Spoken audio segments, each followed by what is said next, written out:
Well, here's a list you've probably been waiting a long time for. It's the top 11 worst movies I've ever reviewed. I've looked through all the episodes again, I've gone through, all the ones I've done, and these are the ones that just make me cringe. The worst of the worst. Now, let me clarify what I mean by worst of the worst.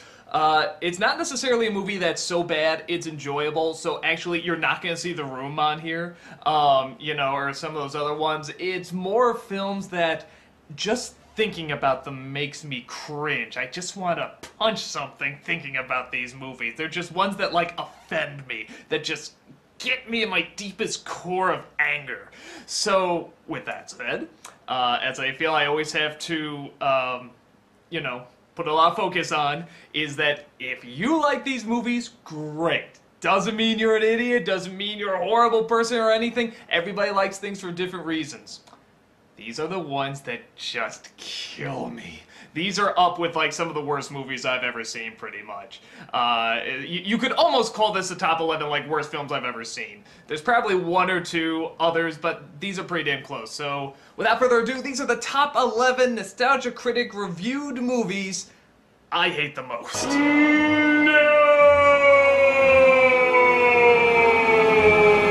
Number 11. Patch Adams. Now, I've already gone on about this before in the top 11 favorite reviews, so I don't want to go too long about it. I hate that Robin Williams formula. I like Robin Williams, he's an unbelievable talent. I hate the Robin Williams formula, especially when it's connected to a real person. A real person who is actually pretty fascinating. I'm so glad we're kind of moving past it now, and he's moving past it now. He's finally trying to do some other stuff, whether it's better or worse, but, he's at least moving past it. This movie just fills me to the core with anger because it is based on a fascinating person. Those cliches are so god-awful. I hate that speech at the end. I hate the professor who just doesn't get the joke and just, I do not agree with you and stuff. He might have some legitimate points. Why not make it even? Why not level it out? That dumbass scene at the end where they all come in with the red noses. Are you fucking kidding me? That was so awful. Ooh, and just all this shit they made up. They turned his best friend into a romantic lead and made him female. It's just, how am I trusting a movie that can't even get the gender right? Or the fact that he was in love with the person? Ooh. Next one.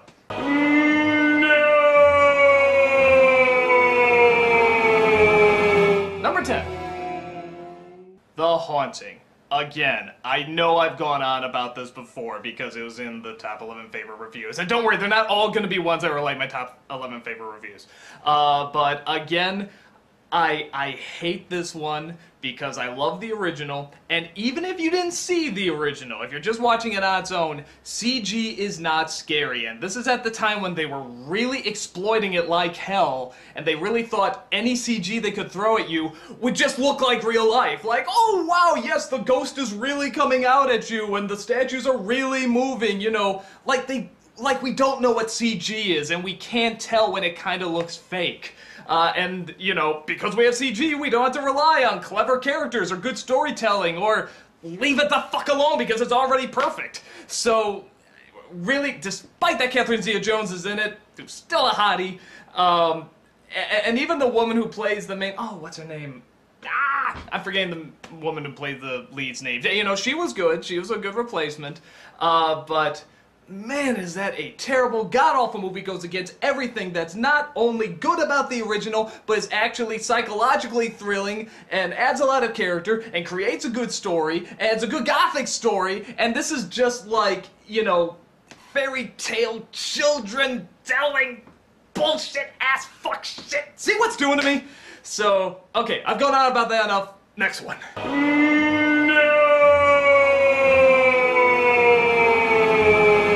Number 9. Moulin Rouge. Okay, last one that was on my favorites list. As a lot of you know, this is actually my favorite review that I've ever done. Not just because of the movie, because just everything that went into it. I think it's the funniest, I think it's the most visually interesting, it's musical, awesome. But I really still despise this movie, and I know a lot of people like it. That was part of the fun of doing it, is that making people who even liked it, at least see the flaws, or at least where people who don't like it are coming from. I think what gets me about films like this and some other films on this list is when someone thinks they're saying something really new and really revolutionary, and they're doing it in just a whole new way that makes you look at something in a totally different way, but it's been done so much to death that it's practically in our fairy tales, it's practically in Disney films. You know, they're shown to us when we're little kids, and yet here's something that's supposed to be for adults, and it's not treating us like adults. It's treating us like we're hearing these basic fairy tales for the first time, except with some sort of modern twist on it that doesn't even make it, you know, more memorable or more new. If anything, it makes it so much older. And this film is so good at that. And it's so good at celebrating itself. It's so good at saying, look at what we're doing, aren't we poetic? And it's either going to work for you or it's not. It worked for a lot of people. I think even a lot of people that liked it, though, sort of like the style over substance. They acknowledge they get more sucked into the world and the sets and the environment of it, and not as much the story. Most people, you know, some people really like the story too. But for me, I just feel like I've seen this so many times, and just when somebody who does have such this visual, I mean, brilliance, the movie looks brilliant, and I love the setting, and I love the world, and I love the way they're kind of telling the story. It's just a god-awful story and god-awful characters, and I hate it when somebody is so talented in one realm, you know, but when it comes to the most important, which really is the story and the characters, you know, they just fall flat, and they feel like they're saying something new and they're not, we've seen it a million times. Oh, I just bite my fist with, it's just, it just, the ending, okay. I'm really sorry, I'm not giving much of an analysis on this, I'm just getting angry, but you're probably enjoying that too. So, yeah, I know a lot of people like it. Boy, do I hate it, and it was so tough watching it again. It's like the first sort of 20, 30 minutes, it's like, oh, you're kind of getting into a little bit of the style and the sets, but then after it wears off, you're just like, oh my god, do they really expect you to take this so seriously? Just not a fan. Not a fan of the movie. No!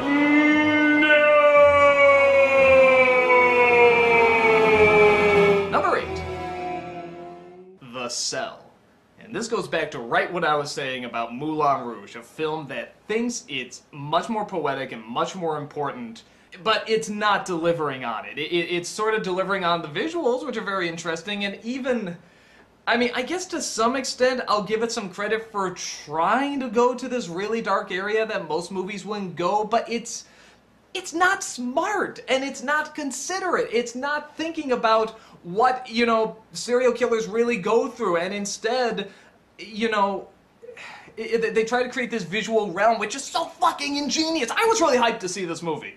And they create the visual realm that would actually show you what's going on in the person's mind, which is really kind of cool, but it's mostly just, there's a bad guy, just evil in there. And again, when you're just creating a villain that isn't complicated, that isn't, you know, complex, and is just, you know, a bad seed, even if it's in the person's mind, and I get that. I know they're saying that, you know, well, this person is very complex, and here are the complexities, but even the complexities are not complex!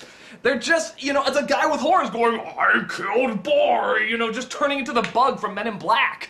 And for me, the psychology of people that do these terrible things, and the film is really trying to dive into these terrible things that this guy does and why he does it.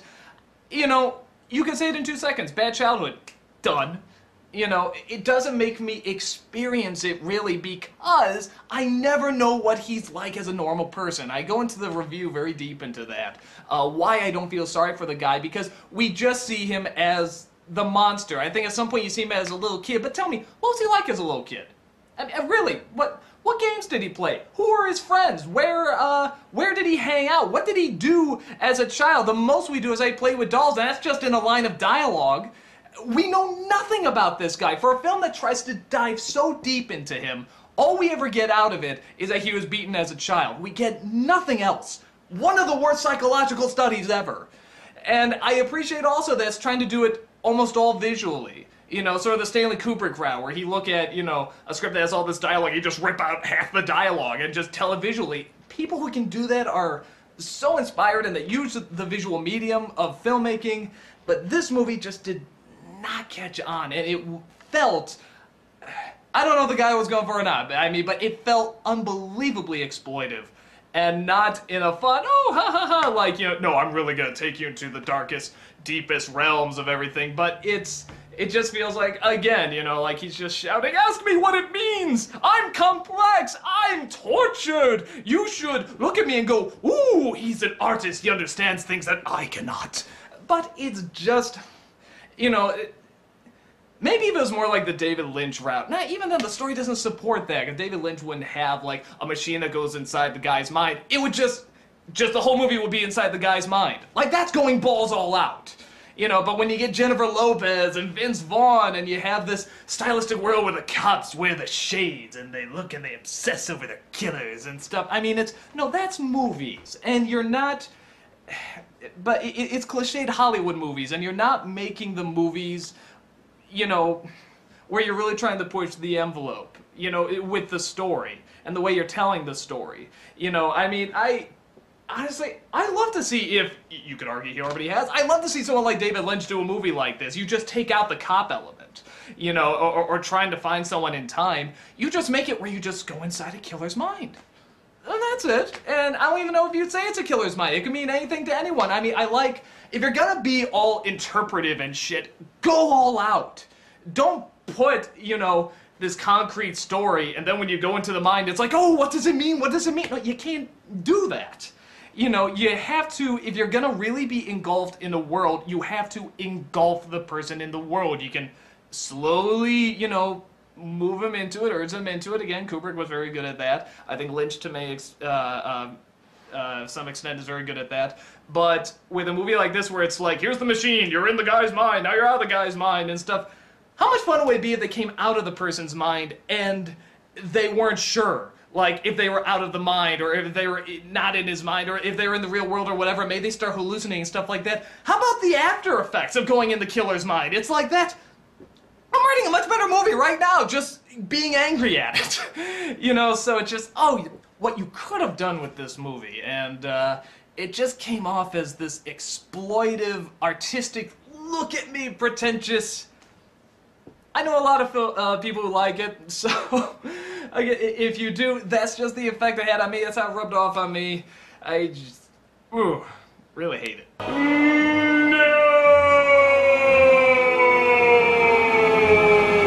Number 7. Baby Geniuses. How could the motherfucking director of A Christmas Story have made this ass?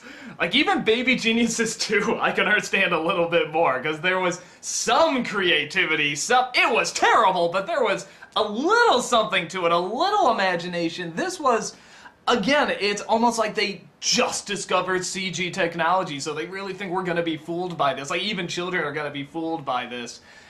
And just this idea that they can just throw this crap at us, and poop jokes, and diaper jokes, and wide-angle lenses where people are up to it like this, are now avant-garde.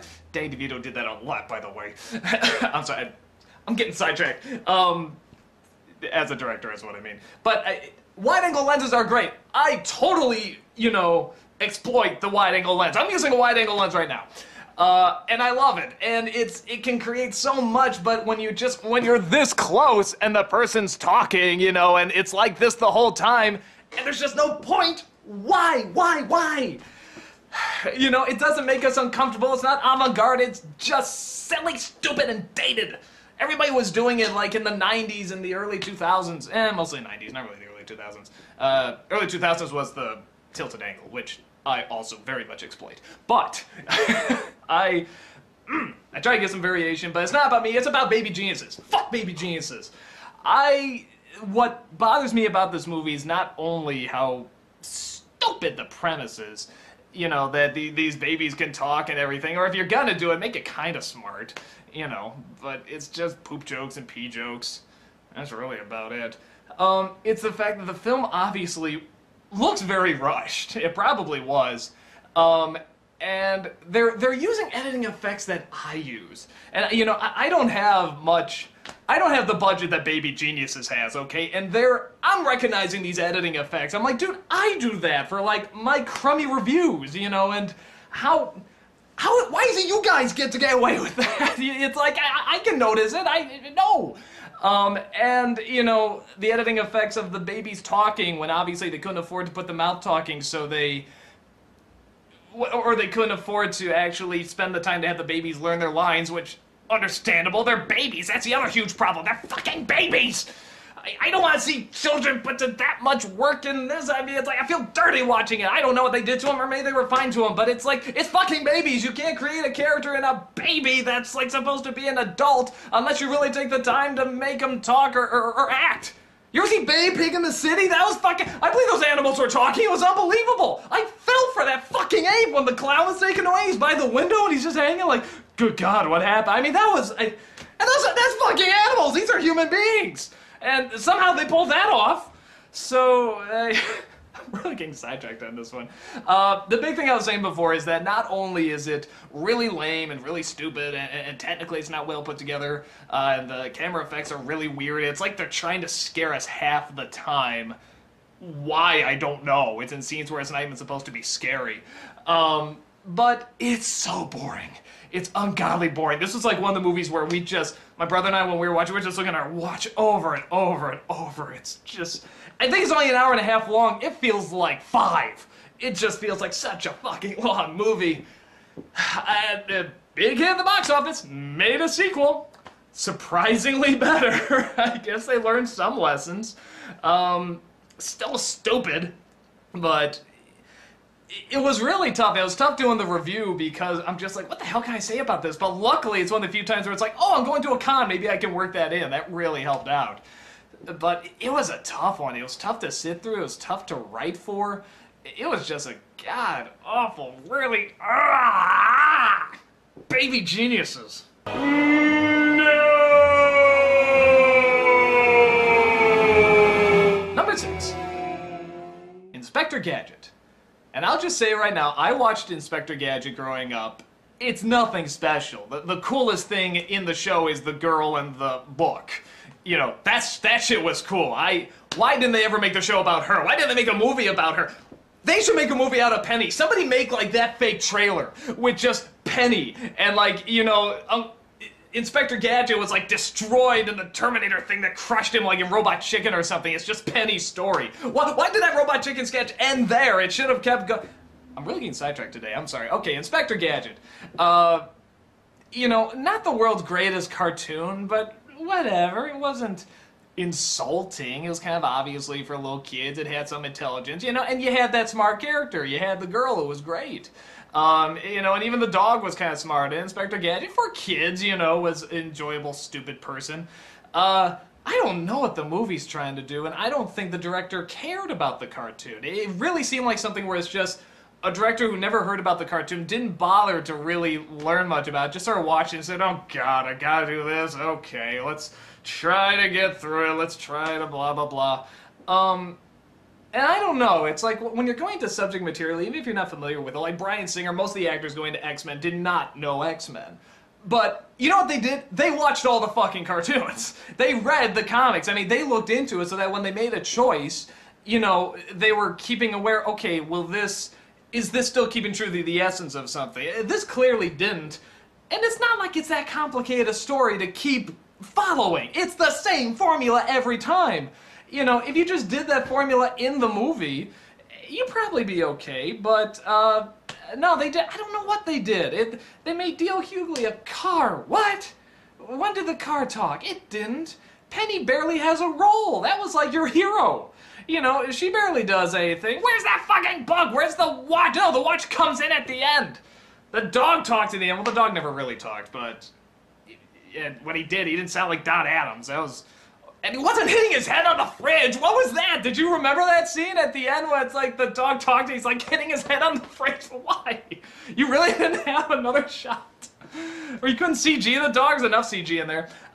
Okay, Matthew Broderick, who, again, I'm sure is a sweet guy. I'm sure he's really nice. I just can't stand him as an actor. It just does not do a thing for me every time he's on. No, I can't think of a thing. The closest is Ferris Bueller, and even then, I mean, he's supposed to be the cool kid, and I thought he was a little bit of a dweeb. But, you know, it worked okay. He had some charm. I never saw him in anything else good after that. Except that episode of Louis where he was directing Godfather 4. That was a great cameo. That was good. But I digress again. He's not Inspector Gadget. He's not very engaging. I always feel like I'm watching Matthew Broderick act. It's never a character. Rupert Everett, what the fuck? Who came up with that brilliant idea?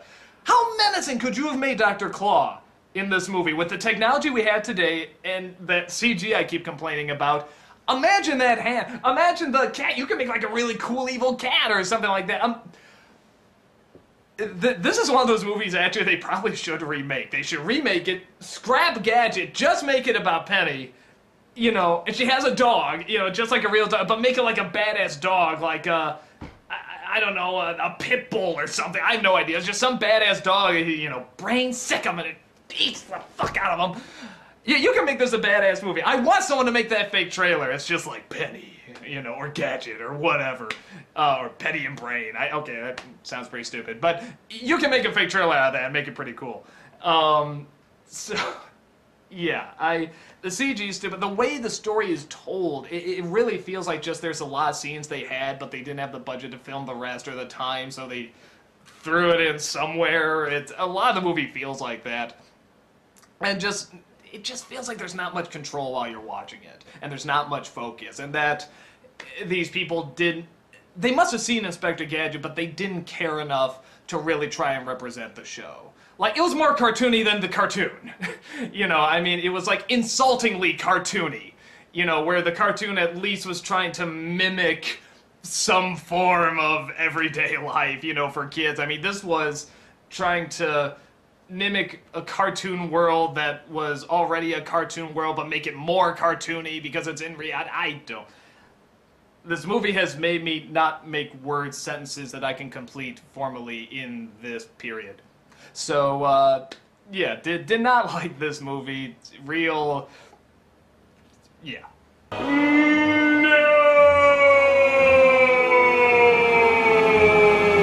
Number 5.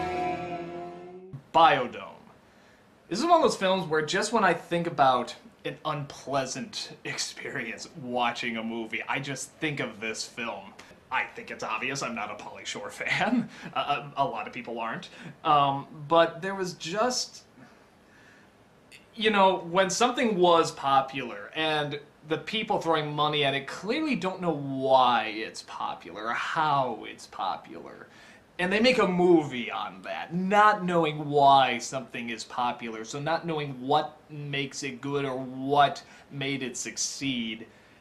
You're just gonna get crap. You have to understand a little bit about why something, you know, is a success. And I think they had no idea what to do with Pauly Shore and one of the Baldwins. You know, I think Pauly Shore was just on his way down at that point. I mean, it was just at the point where it's like he hit his peak and then it was starting to really decline. But whatever, I'm sure he was under contract. They made the movie. They had the set built. So it's just these two people walking around in their annoying voices, you know, screaming and yelling and just acting like dicks.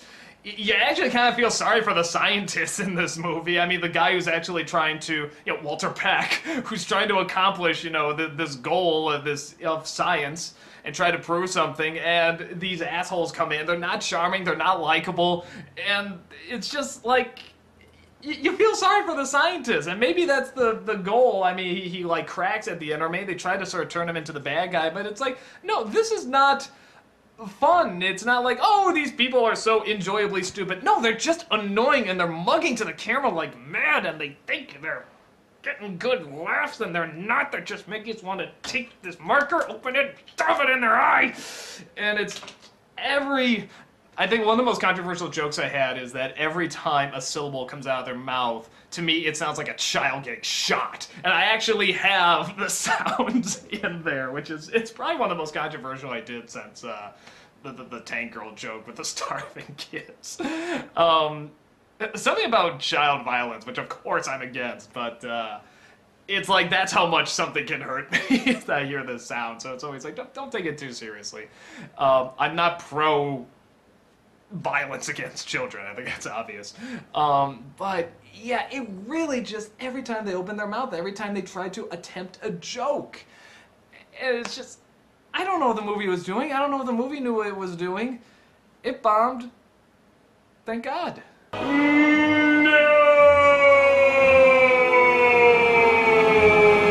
Number 4.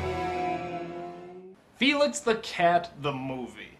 And this is one I got, like, lots of people tell me, you gotta do Felix the Cat, the movie. It's so terrible, it's so terrible. And I mean, I'll be honest, I was sort of thinking, how terrible can it be?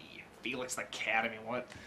And it, again, just total nonsense and noise and yelling and animation that doesn't make sense, did not have much control. The story, whatever it was so, you know, it was hard to follow. It gets sidetracked a million times. There's a song about foxes for a second and then you never see them again. What was the point of that? All the voices sound like they were horribly dubbed, and I don't know if it was made somewhere else, but I mean, it's like watching those Popeye cartoons where the voices never match what they're saying, but where that was actually kind of funny and enjoyable. This was like Satan's pubic hair. It just made you want to kill yourself watching it and rip your ears out. And the color scheme was horrible. These creatures are just... It's kind of like in the Scooby-Doo movie where there's just too much to look at. It's the same thing with these creatures. It's like maybe one could get good design, but it just looks like someone took a pen, just sort of gave it eyes, and that's a creature. You know, it's... And when you have a million of those running around and just screaming and yelling and just ugly yellows and ugly oranges and just not a good color scheme and just constant noise and, you know... That dumbass princess character should be queen, but again, likes to keep the title. It's just, I know I go on rants about that. It's my weird thing. But that's just a pet peeve of mine. And Felix is just annoying and has that Mickey Mouse wannabe voice. And what the hell else can I say about it? It was so unpleasant. It was so boring. And for animation that's just constantly moving and constantly jumping around and stuff like that. Okay, good example of where that can work if it's controlled and it's smart. Also, Hotel Transylvania. That's some of the most energized animation I've ever seen, but it knew when to stop. It knew when to take a rest. It knew when to be still. You know, it knew that during, you know, the softer moments, you know, it needed to slow down. It needed to be a little calmer. It knew how to have a good color scheme. It knew how to do all this other stuff. This is just constant. It's this the whole time. If you like looking at this and someone going, ah, that's Felix the Cat. That's the movie. You know, if that's your thing, you'll love it. You know, enjoy. Just don't talk to me. No!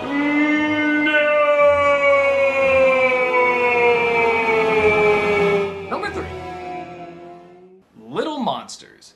I saw this movie in the theaters. Let me tell you, I didn't like it when I saw it as a kid. I forgot how unpleasant this movie is. They were sort of trying to cash in on that wild, you know, crazy supernatural guy who was a fast talker and, you know, was a little bit of a rebel, but, you know, would also do impressions and stuff. You know, that Beetlejuice, the Aladdin genie and stuff like that. And Howie Mandel was there. I feel bad for Howie Mandel in this movie because you can tell he's trying. He's really trying to get something in there, but it's just... There's no direction. There's no, it kind of do it like this or like that or whatever. And the whole movie sort of feels like that. Like there's just not much of a direction in it. Once in a while you get a cool visual, but even then they're fucking creepy for little kids. I mean, like I felt this probably should have been like a PG-13 probably. And it's unpleasant to look at. And even if the makeup is kind of cool on a lot of these creatures, it's just not fun to look at. And the idea is fun. I like the idea of monsters being under the bed. You go under there, there's a whole magical world and stuff like that. It does drive me nuts. Everybody thinks Monsters, Inc. did that first. There's like a dozen ideas that did that. But I like that one. I like that it's under the bed. The bed leads to this underground world. And you can go to other beds, whatever. But yeah, the underground world isn't that impressive. You know, it's all red. Take some advice. Just nothing. Shining a red light on something is not fun to look at. you know, unless you're trying to create like an uncomfortable atmosphere, like in Star Trek or like in Aliens or something like that, when it's a kid's story and this place is supposed to be really attractive, you want to hang out there, it's, who the hell would want to hang out here? It's a horrible looking place. You know, you feel like you have red eye or something because your eyes are seeing nothing but red. So you got this movie, Fred Savage is obviously acting too adult. They're just doing nasty things to kids. Like, you know, even as a kid watching it, I wasn't laughing that hard. I mean, it's sort of when you see them starting to put this stuff together, it's like, oh, tee-hee, ha-ha, they're just kind of being rapscallions. But the saran wrap on the toilet, I'm like, what the hell? That's, even little kids are just like, dude, you've gone too far. You are fucked up. That is just nasty. I don't even think, like, you'd have to convince Jackass to do something like that. Like, you know, oh, dude, that's totally gross. Let me think about it. Okay, let's do it. I mean, they do it, but they have to think about it for a minute. And I don't even remember who the bad guy is or what the plot really was. I mean, I remember something about trying to get a brother back, you know, but it's just so not fun to watch, and it's just this bad feeling you have watching the whole film, and there's no charm to it. It's just angry and bitter and very vengeful. And I don't know what we were supposed to learn in the end, if anything. And it's just this, just creates bad feelings for me all around. No! Number 2. Drop Dead Fred. At some point, I was sort of saying to myself, you know, there's a creative idea in here. It's like, yeah, okay, take the idea, this girl who has an imaginary friend that I think she's created, I'm not sure, but at some point, whether mental or literally, the best friend is put away by the mother. It says, you cannot do this anymore, no more of this, and from that point on, it's a very strict life, very, you know, not fun stuff, and very rule-oriented and very controlled by the mother. And then years later, again, whether it be mental or literally physical, the friend comes back. Maybe it sparks a memory, maybe it sparks a hallucination, you know, or maybe it's really going on. Who knows? Maybe she's doing all this crazy stuff, and all this crazy childhood insanity has come back, and it's not filtered, and it has a vengeance. It's like, that's a pretty cool fucking sounding movie. Honestly, when I heard it, because you keep hearing they're gonna remake it, remake it! You can make a good movie out of this. That's a really clever idea. I don't know what the ass shit this is. This is like, they get this guy who I know can be a good actor. This guy has, you know, he was in a lot of British TV and stuff. He can be very funny and very clever. Actually, even at the end when he has to do his goodbye scene, like, he's not that bad. But they just make him do horrible shit without much focus. I mean, and stuff that's not really fun for kids. It's just kind of gross for adults. And constantly making references to, like, you know, looking at women's dresses and stuff like that. It's like, look, no panties. I mean, just these... First of all, what little girl had these kind of thoughts? I mean, like, where she has this, like, sex-hungry addict guy, you know, like, triple her age that, you know, is sort of, looks kind of like, I don't know what he looks like, just some sort of monster pedophile thing. I mean, this girl must have been really messed up to think this person up. Or maybe, because I think they are implying that, you know, he actually does exist. It's like a world of imaginary creatures and stuff. That's stupid. But I remember all these visuals. Again, going back to the crazy fast talker who's a bit of a rebel. You know, with the little monsters and Beetlejuice and stuff like that. This is, again, trying to cash in on that with a bit of an adult edge, but it just really... I mean, part of having an adult edge is that, yes, kids can think very cruel and very immature, obviously, but there is still a charm to it. There's this charm of not understanding, this charm of learning to it, and this is just nastiness. I mean, just pure nastiness, and you don't like this guy. All the other characters are fucking nuts. I mean, part of the joke is that, you know, she's supposed to be interacting in a world where everyone's supposed to look at her a little crazy, but it's like everyone goes along with it, which can work in something like Pee-wee's Big Adventure. It worked. The Rock from the Sun, it worked. But here it's just, no, they're just Because they're not having fun. They're being awful also, and not in a really clever way. They're just being kind of dicks. You don't know why they're being this dickish. You know, maybe once or twice that joke could work, but it's like everybody's this stupid. Everybody's this mean. Everybody, you know, has no sense of logic at all. It's like you have to have some connection back to logic for this stuff to work. That's why Third Rock was so great. You know where that craziness is coming from. You know the human animal. You know, but to have these people that are just like, oh, I'll go along with that because the script kind of wants me to go along with that because I have to agree with you on this stuff so we can have a romantic connection or something. I don't know.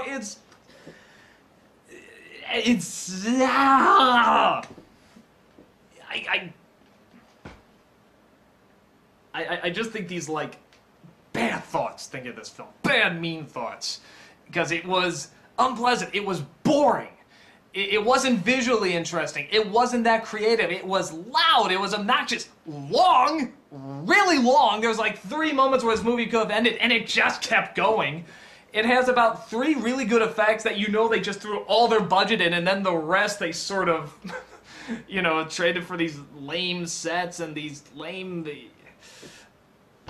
Really... I guess it annoys me even more because it doesn't know if it's trying to be a kid's movie, like a kid's movie being really adult or an adult movie being really childish. Either way, it fails. I mean, because it can't pick a side and it can't mesh them very well. It's just unpleasant, it's unfunny, it's unenjoyable, it's drop dead, Fred, drop dead! No! And the #1 worst movie I've ever reviewed is Garbage Pail Kids. When I was a child, wee boy, I really wanted to see this movie bad. I loved the cards. The cards I thought were so awesome. I was a boy. It was like my job to like gross stuff that was creative and crazy and making fun of girly toys, which is even better. I pleaded with my mom to see this movie. I said, please let me see Garbage Pail Kids. Please let me see Garbage Pail Kids. I will die if I don't see Garbage Pail Kids. She never let me see it.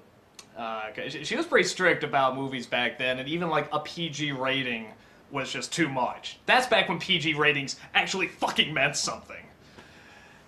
And she looked at it and said, no. I had to plead, you know, I think I held my breath to finally see Roger Rabbit. Even she was just like, no, it'd be a crime not to show him Roger Rabbit, even though there's a lot of stuff I disagree with. But Garbage Pail Kids, no. She didn't go see it. She just saw it, saw the PG rating, saw how dumb the movie was and how it looked, said, no, you were not seeing this. I, by all the heavenly blessings, thank my mother for stopping me from seeing this movie, because I'm very convinced that this movie would have taken away half my brain. I would have gotten stupider watching this movie, because I'm not convinced I didn't when I saw it as an adult. So imagine what it could do to me as a child, this little impressionable child that has the whole world, you know, waiting for him, both the good and the bad. But I didn't think this bad. I didn't think something this ugly. That's the word I can use to describe this film. Ugly.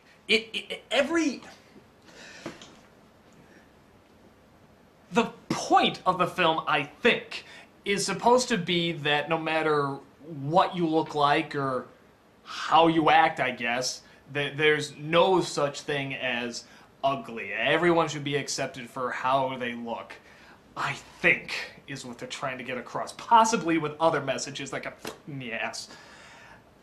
This film is every definition of the word ugly. It is... The point of it was to prove that, you know, there's no such thing as ugly. This convinced me there is ugly. There is horrendously god-awful ugly in the world, and it's all compiled in this movie. This is not only the worst movie ever reviewed, this is just the worst movie I've ever seen. It's worse than Manos. I'll tell you why. First off, it's for kids. Fuck you, that you think this is kids' entertainment. I mean, it's like, Drop Dead Fred at least had a PG-13. This is obviously trying to be a kid's film and just insulting everything that is good and decent and pure about growing up and trying to be inspired by something of a charismatic world, and just wants to take that away and break it over its knee and fork it like it's no... So that's one thing. The second thing is that Manos at least has the distinction of having no budget, of being made by nobody. You know, that it's just, whatever, I heard it was like a farmer that just like got some money together and made this piece of shit. This has a budget. This was based on a very successful product, the Garbage Pail Kids cards. It had to have some people that kind of knew what they were doing. I mean, they could frame a shot better than Manos. So, how could you get something this bad? How could you make something this horrendous for the youth of America? I don't care if it's trying to cash in. You know, stuff tries to cash in. Michael Bay, he's a fucking money whore. You know, I mean, but at least it's a PG-13. He knows that the demographic is dumb 13-year-old boys who want to put their penis in anything they see. Here, this is for children. It's, and I understand a little bit trying to feed into, you know, the adolescents, you know, kids like poo-poo jokes, and they like pee-pee jokes, and we love the cards! The cards were hilarious, and they were creative. Nothing in this film makes sense. Nothing is charming. Nothing is fun to look at. The acting is all god-awful. The bullies are like in their 30s. What are they doing chasing this little kid who's probably not even in high school? He can call the cops. I mean, this isn't like, hey, oh, I'm gonna call your mom and dad, are you? I mean, they probably have jobs. They probably, you know, have social security numbers that you can look up, say here's where they live, arrest them. Very easy to track down, I'm sure. They dress like, you know, Tarzan meets Grease. They wear the dumbest outfits. They're like, you know, well, like I said before, Tarzan meets Grease. And this, the woman that the boy falls in love with, you know, again, I don't know if they're supposed to be in high school or whatever. I mean, but it's like, yeah, in the same way, yeah, the cats at 90210, they were in high school, sure. You know, even high schoolers wouldn't do something this stupid. Wouldn't go after this boy and take his lunch money. Get a fucking job, or what was it? It's like, even the plot was so stupid. You got the Garbage Pail Kids are good at making clothes? What? How? When would these things, these abominations, learn how to sew? Who picks that up? Especially looking like that, and they can all do it. What even are they? Are they aliens? We see a spaceship fly by, but it's never referenced. We never know if they're aliens or just ugly things or whatever. There's the state home for the ugly? Are you fucked?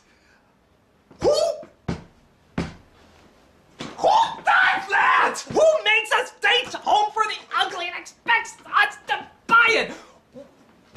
Why is Gandhi in the state home for the ugly? Why is Abraham Lincoln in the state home for Santa Claus? Really? That's like the most charming icon you can put on anything. They put Santa Claus in the state. Where was this? Where was this when any of this was being written? When any of this was being filmed?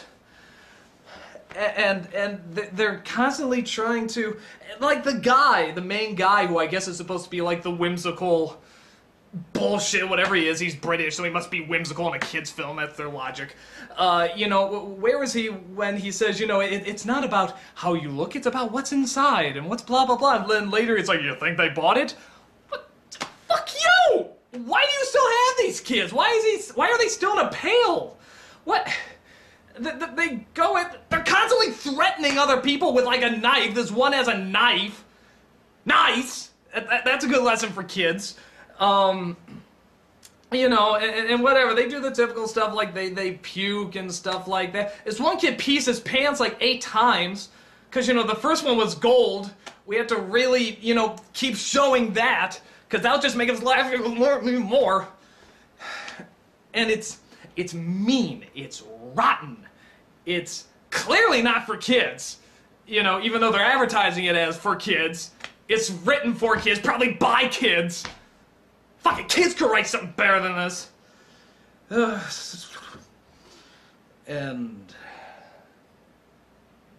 it's got the 80s bullshit going on with the 80s fashion that looks horrendous. It's all shot very dark, probably so you can't see the lame-ass puppeteers going on. All the kids look like this, and their mouths never fully closed. They just because I can talk like that.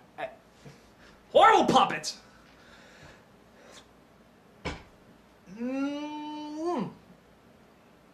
It literally makes me cringe thinking about it. It's just the most awful movie I can imagine. And as you can see, I've seen some really bad movies. And like I said, I think what projects it into that special level of awful is, I mean, you probably noticed, I'm very protective of kids. I don't think we should just, like, oh, throw any shit at kids. You know, I mean, I really want them to get the best that we can offer, because they're going to, that's when they're the most developed. That's when you can, you know, shape them into something good and strong and proud, and you're gonna throw Garbage Pail Kids at them, you shame on you!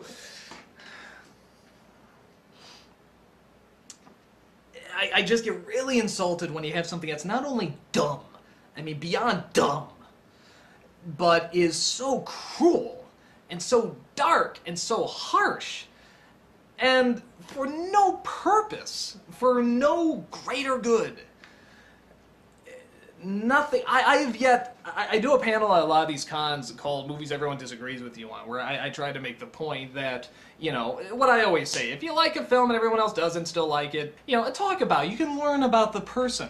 And I've heard some of the strangest movies that people like, you know, and I never go, oh, what's wrong with you? Oh, shame on you. Oh, I can't stand people like that. I say, why? Tell me about it. And you find out about that person. I've never heard anyone that liked Garbage Pail Kids. I never heard anyone that was even like, it's so stupid, I just gotta enjoy it. No, it's just, it's the Holocaust of cinema. You know, it's just the ungodly, worst, awful, it's horribly written, it's horribly directed, it's horribly acted. I don't know if there was effort put into this. I feel bad for the people that were roped into this and had to make those costumes, those god-awful costumes. It's violent, it's, you know, cruel, it makes fun of these creatures, not kids, creatures, that are constantly trying to prove that, you know, things, it doesn't matter if you don't look that good or not, you're still people inside and everything, are constantly making fun of how everybody looks. They're constantly being mean and horrible to everybody. Where am I supposed to like them? Where am I supposed to be like, oh yeah, they're human beings. They should be treated with respect. They're like, point to me that moment. Was it the pointless song sequence where, again, they don't move the mouths so we even know if they're really singing? You know, where, because they sing a song, we can do anything if we can work together, I think was the song. All you ever do is talk about how selfish you are and how you just want stuff for your own personal needs, just like this movie. That's why it was made. It was in no way trying to actually convey something to add to humanity, to make this a better world, to inspire or create or anything like that. It was just shit. Fuck it. Just fuck it. It fills me with such anger, and I know I'm just rambling right now, but I know how you guys really like that. It's just the idea that anyone, any kid, would have to have grown up with this. Hopefully, they just lived in a naive state and didn't pay attention, because to the film's credit, it's not very good at holding your attention. The only thing I can pray is that any kid that did see it just went over their head. They didn't soak it up. They didn't really read into it, or it wasn't like their favorite movie or anything. It's just because there is nothing to like. Nothing.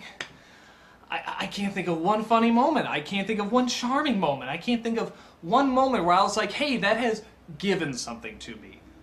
The movie just constantly takes and takes and takes and takes and takes and takes and takes until there's nothing left of you.